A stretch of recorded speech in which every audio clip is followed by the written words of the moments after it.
ग्रामीण भागातील काही अपूर्ण कामे याविषयी सातत्याने आरोप विरोधकांकडून केले जातात. प्रॉपर्टी टॅक्स हा देखील महत्त्वाचा मुद्दा आहे. त्याच्याविषयी देखील अनेक आंदोलनं त्यांनी केली महानगरपालिकेच्या विरोधात. एकंदरीतच हेच आरोप विरोधकांचे सातत्याने आहेत आणि आता देखील असणार आहेत. त्यांना काय उत्तर आहे? मागच्या वेळी आपण स्वतंत्र लढला होता. भारतीय जनता पार्टी या ठिकाणी होती आणि अगदी घवघवीत यश या ठिकाणी भारतीय जनता पार्टीला मिळालं होतं. आता मात्र तुम्हाला परत एकदा महायुतीच्या मार्फत लढायचं म्हणजे इतर पक्ष देखील तुमच्या सोबतीनं आहेत. मग अशा वेळेला बाकीच्या गोष्टी परत जुळवता मग नाराजी वगैरे हे सगळं नाट्य चालू आहे. या निवडणुकीमध्ये देखील भारतीय जनता पार्टी किंवा महायुतीलाच जर लोकांनी निवडून द्यायचं असलं तर का निवडून दिलं पाहिजे? नमस्कार, मी सागर राजे, प्रभात पर्व न्यूजवर आपलं सर्वांचं स्वागत करतो.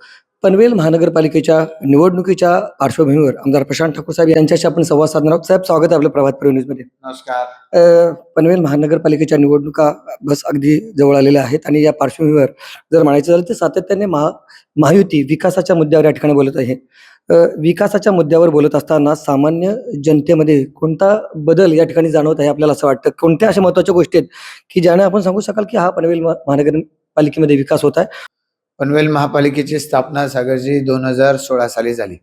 17 साली निवडणूक झाली आणि त्याच्यानंतर मधल्या काळामध्ये कोविड आणि या सगळ्या परिस्थितीमुळं किंवा आरक्षण आणि या सगळ्या मुद्द्यांमुळं त्याची निवडणूक 8 वर्षांनी आता पुन्हा एकदा होतीये. साहजिकच आहे, महापालिकेची दुसरी निवडणूक आहे.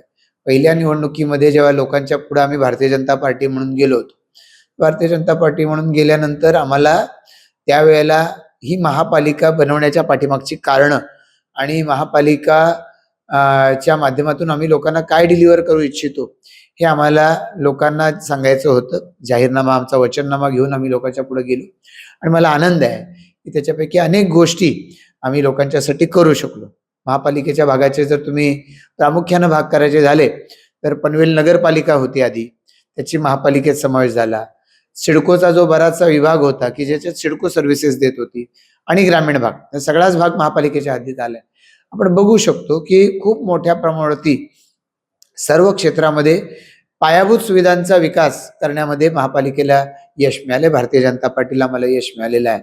वेगवेगळ्या मार्गानं आजवर या ज्या ठिकाणी ग्रामपंचायती होत्या त्या ग्रामपंचायतीवरती शेतकरी कामगार पक्षाची प्रामुख्यानं सत्ता असायची आणि मग या वेळेला शेतकरी कामगार पक्षातून त्या ग्रामपंचायतीत चालणारा कारभार आणि आता महापालिकेच्या माध्यमातून लोकांना मिळणाऱ्या सोयी सुविधा याच्यामध्ये प्रचंड फरक पडलाय. एकतर नुसतं महापालिकेची घोषणा झाल्यामुळं अनेक वेगवेगळे विषय, मोठे मोठे विषय हे मार्गी लागू शकलेले आहेत आणि त्याच्यामुळे या परिसरामध्ये जे गावठाणाच्या भोवतालचे असे लोकांचे भूखंड होते, शेती होती, याच्या प्रचंड प्रमाणामध्ये या परिसरामध्ये आपण म्हणूया ऊर्जितावस्था आलेली आहे. अनेक लोक विकासनामध्ये भागीदार झालेले आहेत आणि त्यामुळे त्या लोकांची सांपत्तिक परिस्थिती सुधारलेली ही आपल्याला पाहायला मिळते. अनेक महत्वाचे मोठे प्रकल्प जे एरवी कधी घेतले गेले नसते, मग ते भुयारी गटार आहेत, रस्ते आहेत, याची चर्चा बऱ्याच वेळा ग्रामपंचायती करत राहतात पण त्यांच्याकडे तसा निधी नसतो. या सगळ्यासाठी निधी उपलब्ध होऊ शकला. आपण पाहतोय नावाशेवा टप्पा 3 सारखी योजना आहे की त्या योजनेमध्ये आता जवळपास 500 कोटीपेक्षा जास्त रुपये खर्च झालेत. इतक्या सगळ्या योजनेतून आता या गावांना महापालिकेचा भाग असल्यामुळे जे अमृत मिशन आहे त्या अमृत मिशनच्या मधून निधी मंजूर झाला आणि पाण्याच्या टाक्यांची कामं चालू आहेत, पाईपलाईनची कामं चालू आहेत. मूळ स्रोत आहे जो पाताळगंगेचा इथून पाणी येत आहे, तिथून पाणी येत आहे. आता मला असं वाटतं की फेब्रुवारी एंड पर्यंत हे काम पूर्ण होणार असं सांगितलं जात आहे. MJPच्या माध्यमातून ते काम होत आहे. तर मला असं वाटतं की या पायाभूत सुविधांची कामं होऊ शकलेली आहेत. शाळांच्या बाबतीमध्ये आणि बाकी सगळ्या बाबतीमध्ये सुद्धा आपण पाहतोय की चांगल्या शाळा आता आपल्या परिसरामध्ये उभ्या राहायला सुरुवात होते आहे. आज आरोग्य केंद्र आपण बघू शकतो. त्या महापालिका म्हणून मोठ्या प्रमाणात या आरोग्य केंद्रांची कामं सर्वत्र सुरू आहेत आणि त्यामुळे या आणि बाकी सगळ्याच मी गटारांपासून रस्त्यांपासून सगळ्या सुविधांची नावं घेईन. अनेक ठिकाणी स्मशानभूमींची कामं झालेली आहेत, चांगल्या पद्धतीनं गल्ल्यांची कामं होत आहेत. आपण बघू शकू पिसारव्याचा तलाव आपण पाहाल, यातील आता सगळ्यात लेटेस्ट याचं उद्घाटन झालं गेल्या सोमवारी. त्याच्या आधी तळोजा पाचनांचा तलाव आपण पहा, त्याच्यानंतर आता करवल्याचा तलाव पूर्ण होईल, किरवलीचा तलाव पूर्ण होईल. अशा पद्धतीनं वेगवेगळ्या ठिकाणी कामं झालेली आहेत. सिडकोचा जो भाग आहे त्या सिडकोच्या भागामध्ये सुद्धा आरक्षण कागदावरती होते, मग बगीचे आहे, कागदावर आरक्षण आहे, तिथं मात्र गवत वाढलंय. ते गवत, वाढलेलं गवत, त्याच्यातून येणारे साप, अस्वच्छता, रोगराई यातून मुक्तता झाली. महापालिका झालं, महापालिकेकडे आरोग्य सेवा आली. मग सगळे असे मोकळे भूखंड मोकळे करणं, रस्त्यावर कचरा पडू न देणं, या दृष्टिकोनातून खूप मोठी झेप पनवेल महापालिकेने घेतली. महापालिकेला त्याबद्दल बक्षिसं सुद्धा मिळालेली आहेत. आणि आता त्याच्या बरोबरीनं या सगळ्या सिडको वसाहतीमध्ये 250 पेक्षा जास्त प्लॉट, मैदानं, बगीचे, आरोग्य केंद्रांपासून वेगवेगळ्या सोयीसुविधांसाठी होते. दैनिक बाजारांची कामं सुरू झालेली आहेत. वेगवेगळ्या ठिकाणी प्रभाग समिती कार्यालय सुरू झाली. आता या प्रभाग समिती कार्यालयांमधून पनवेलला कारभार चालण्यापेक्षा तो त्या प्रभाग समिती कार्यालयाच्या माध्यमातून त्या प्रभागाचा, प्रभाग समितीचं काम चालेल. आणि त्यामुळे विकेंद्रीकरण होईल सत्तेचं, अधिकारांचं, आणि त्या माध्यमातून अधिक चांगलं, अधिक पारदर्शक काम होऊ शकतं. पनवेल शहरामध्ये सुद्धा मोठ्या प्रमाणात विकास कामं सगळी सुरू झालेली आपण पाहिलेत. आणि या सगळ्यामुळं मला खात्री आहे की भारतीय जनता पार्टीचं नेतृत्व, सन्मान्य पंतप्रधान नरेंद्र मोदीजी यांच्या नेतृत्वाखाली ज्या पद्धतीनं देश प्रगती करतोय, त्याच ताकदीनं राज्यामध्ये देवेंद्र फडणवीसच्या नेतृत्वाखाली आम्ही सगळेजण काम करतोय. या महापालिकेच्या माध्यमातून जे लोकांना वचननाम्याच्या माध्यमातून सांगितलं ते डिलिव्हर करण्यामध्ये मला वाटतं की आम्ही बऱ्याच अंशी यशस्वी झालो. असं जरी असलं तरी म्हणजे ग्रामीण भागातील काही अपूर्ण कामे याविषयी सातत्याने आरोप विरोधकांकडनं केले जातात. प्रॉपर्टी टॅक्स हा देखील महत्वाचा मुद्दा आहे. त्याच्याविषयी देखील अनेक आंदोलनं त्यांनी केली महानगरपालिकेच्या विरोधात. एकंदरीतच हेच आरोप विरोधकांचे सातत्याने आहेत आणि आता देखील असणार आहेत. त्यांना काय उत्तर आहे? त्याच्यामध्ये इतर बाटली आहे, पण पेला अर्धा भरलाय की अर्धा रिकामा आहे, अशी मंगेश पाडगावकरांची कविता आहे. ही पाहणाऱ्याचा दृष्टिकोन आहे. याच्या आधी या ठिकाणी ग्रामपंचायत होता. ही महापालिका होऊच नये याच्यासाठी शेतकरी कामगार पक्षाच्या माध्यमातून प्रचंड प्रयत्न झाले. याच्या आधीच नवी मुंबई महापालिकेसारखी 25 वर्षापूर्वी महापालिका झाली असती तर आज नवी मुंबईचा विभाग आणि आपल्यात जो फरक दिसतोय तो जाणवला नसता. सुदैव आपलं आहे की राज्याचे मुख्यमंत्री देवेंद्र फडणवीस जी आहेत, दूरदर्शी नेतृत्व आहे की नरेंद्र मोदीजींच्या विकासाच्या संकल्पनेला ताकदीनं साथ देत आहेत. आणि त्याच्यामुळे आपण पाहू शकतो की मोठ्या प्रमाणावरती या सगळ्या परिसरामध्ये विमानतळ, अटल सेतूमुळं या सगळ्या परिसरामध्ये विकासाचं प्रचंड मोठं जाळं निर्माण होतंय. आता या सगळ्यामुळे सर्वत्र कामं सुरू आहेत. जे नाही झालं ते पूर्ण कसं लवकर होईल याच्याकडे लक्ष दिलं पाहिजे. त्यामुळे महापालिका नको, मग काही टॅक्सचा विषय मांडला जातो की महापालिका नको. जे आपल्याला हवंय ते आपल्याला कसं मिळवता येईल याचा प्रयत्न केला पाहिजे. पण या उलट नकारात्मक चित्रच निर्माण करायचं आणि त्या नकारात्मक चित्र निर्माण करून कुठे ना कुठेतरी लोकांची दिशाभूल करायची, हे प्रयत्न खूप झाले. आता याला मला वाटत नाही की सर्वसामान्य जनता, मतदार याला दाद देईल. बरं, मागच्या वेळी आपण स्वतंत्र लढला होता, भारतीय जनता पार्टी या ठिकाणी होती आणि अगदी घवघवीत यश या ठिकाणी भारतीय जनता पार्टीला मिळालं होतं. आता मात्र तुम्हाला परत एकदा महायुतीच्या मार्फत लढायचं, म्हणजे इतर पक्ष देखील तुमच्या सोबतीनं आहेत. मग अशा वेळेला तुम्हाला काय वाटतं, या सगळ्याचा कितपत फायदा होईल किंवा बाकीच्या गोष्टी परत जुळवता मग नाराजी वगैरे या सगळं नाट्य चालू आहे? खरं तर भारतीय जनता पार्टी म्हणून जे काम आम्ही उभं करू शकलेलो आहोत, आनंद आहे की या 78 जागांसाठी 400च्या आसपास अर्ज आले. आणि मग अशा वेळेला साहजिकच आहे की ज्याला निवडणूक लढवता यायची नाही त्याला काही अंशी तो नाराज होणार. पण प्रामुख्यानं भारतीय जनता पार्टीच्या कार्यकर्त्यांमध्येच जर इतकी स्पर्धा आहे, स्पर्धा अशा म्हणूया की म्हणजे आपण म्हणूया की ती आपण म्हणूया की खेळकर अशा पद्धतीची स्पर्धा आहे की ज्याच्यात काही एकमेकांबद्दल द्वेष नाहीये, इच्छा आहे, अपेक्षा आहे. पण ती पूर्ण सगळ्यांची होऊ शकणार नाही. 78 जण निवडू शकतील.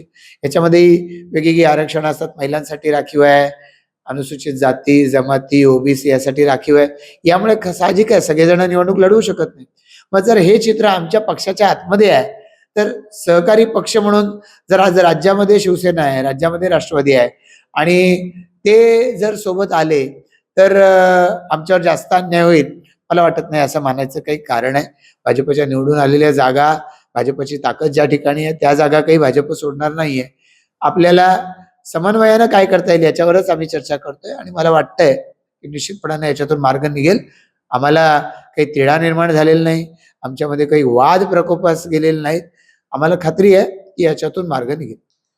या निवडणुकीमध्ये देखील भारतीय जनता पार्टी किंवा महायुतीलाच जर लोकांनी निवडून द्यायचं असलं तर का निवडून दिलं पाहिजे? कोणती अशी कामं आहेत तुम्ही की अजून ती मार्गी लागली पाहिजेत किंवा लागतीलच? तुम्ही या जनतेला ठोस कोणती आश्वासनं देऊ शकाल की तुमची कुठली आता तक्रार राहणार नाही? सगळ्यात आधी तर भुयारी गटार योजनेची कामं जी अंतिम टप्प्यात आहेत ती पूर्ण झाल्यानंतर या गावांमध्ये जे सांडपाणी वाहतं, ते सांडपाणी वाहायचं बंद होईल आणि त्यामुळे त्याच्यावरच्या रस्त्यांची कामं पूर्ण करता येतील. ही रस्त्यांची कामं पूर्ण झाल्यानंतर निश्चितपणानं या गावांना अतिशय एक चांगला अशा पद्धतीचा लूक येणार आहे आणि आज आमची तरुण पिढी जी गावामध्ये पण राहते महापालिका हद्दीतल्या, ते तसे सर्व मॉडर्न गॅजेट वापरतात. सगळ्या पद्धतीनं ते आधुनिक तंत्रज्ञानाची पूर्णपणानं मिळते-जुळते घेतलेले आहे.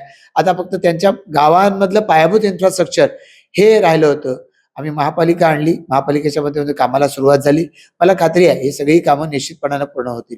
याशिवाय ग्रामीण भाग असू द्या किंवा शहरी भाग असू द्या, या सगळ्या ठिकाणी सर्व समान दर्जाच्या सुविधा मिळाल्या पाहिजेत.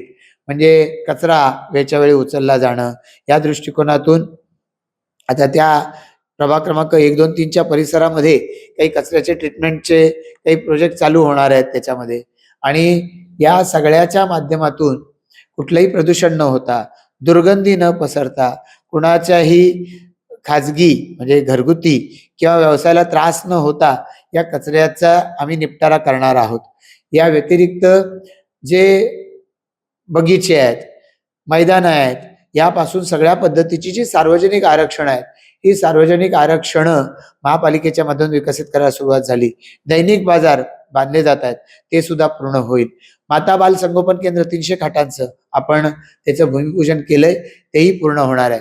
आरोग्याची यंत्रणा तर मला असं वाटतं की या MMRDA क्षेत्रामध्ये सगळ्यात प्रभावी यंत्रणा ही पनवेल परिसरामध्ये आज आहे, उद्याच्या काळामध्ये देखील होणार आहे की ज्याच्यातून सर्वसामान्य नागरिकाला डॉक्टरकडे गेलं की दे 50 रुपये, 100 रुपये, 200 रुपये, तो गोळ्यांचा खर्च, या सगळ्यातून आजच या आरोग्य केंद्रांच्या मुळे सुटका व्हायला सुरुवात झालेली आहे.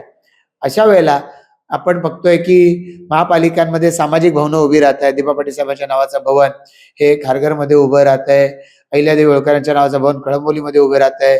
कामोठ्यामध्ये अन्य सर्व ठिकाणी सामाजिक भवनं उभी राहत आहे. डॉक्टर बाबासाहेब आंबेडकरांच्या नावाचं भवन हे उभं राहत आहे. तर मला असं वाटतं की या सगळ्यातून परिपूर्ण अशा सोयीसुविधा पूर्ण महापालिकेच्या प्रभाग क्रमांक 1 ते 20 ग्रामीण भाग असू द्या, सिडकोचा भाग असू द्या किंवा नगरपालिकेच्या आधीचा भाग असू द्या, या सगळ्यांना आम्हाला समान दर्जाच्या सोयीसुविधा मिळतात. अशा पद्धतीचं काम हे पुढच्या 2 ते 3 वर्षात, 5 वर्ष नाही म्हणत मी, पुढच्या 2-3 वर्षामध्ये उभं राहिलेलं दिसेल. साहजिक आहे, गरजा बदलत राहतात. कुठलंही गाव आणि कुठलंही शहर घ्या, या शहरातल्या गरजा संपलेल्या नाहीत. गरजाचं स्वरूप बदलतं, ते बदलेल. सक्षमपणानं ते समजून घेऊन लोकांच्या पर्यंत आम्ही ही सगळी कामं घेऊन जाणार. जाता जाता आमदार म्हणून या महानगरपालिकेचा ज्यांचा आग्रह होता त्या आपण आणि त्या माध्यमातून आपण जर लोकांना आवाहन करायचं झालं तर काय करायला या निवडणुकीच्या विषयी? मी संपूर्ण पनवेल महापालिकेच्या परिसरातल्या आमच्या नागरिकांना आवाहन करेन की आम्ही या निवडणुकीला 15 जानेवारीला सामोरं जातोय आणि हे सामोरं जात असताना पंतप्रधानांचे व्हिजन, नरेंद्र मोदी साहेबांचं व्हिजन आणि देवेंद्र फडणवीस साहेब यांच्या कामाचा धडाका हा या महापालिकेमध्ये उतरवण्याचा आम्ही आमच्या परीनं प्रयत्न करतोय. तारांगण असेल, मोठे मोठे ट्रॅफिक पार्क असतील किंवा जे मुंबई आणि अन्य महानगरामध्ये या ठिकाणी चांगल्या दर्जाचं आहे, शाळा, CBSE बोर्डाच्या ग्रामीण भागामध्ये शाळा, हॉस्पिटल्स, हे सर्व आम्ही या परिसरामध्ये आणणार आहोत. महापालिका म्हणजे केवळ शहर नाही, महापालिकेमध्ये ग्रामीण शहर सर्वांना चांगल्या सुविधा मिळाल्या पाहिजेत यासाठी काम करणारा भारतीय जनता पार्टी पक्ष आहे. माहितीच्या माध्यमातून आम्ही लोकांना सामोरं जातोय. आम्ही काय करू शकतो याची कल्पना आपल्याला आलेली आहे. राज्यभरामध्ये भारतीय जनता पार्टीला मोठं यश मिळालं.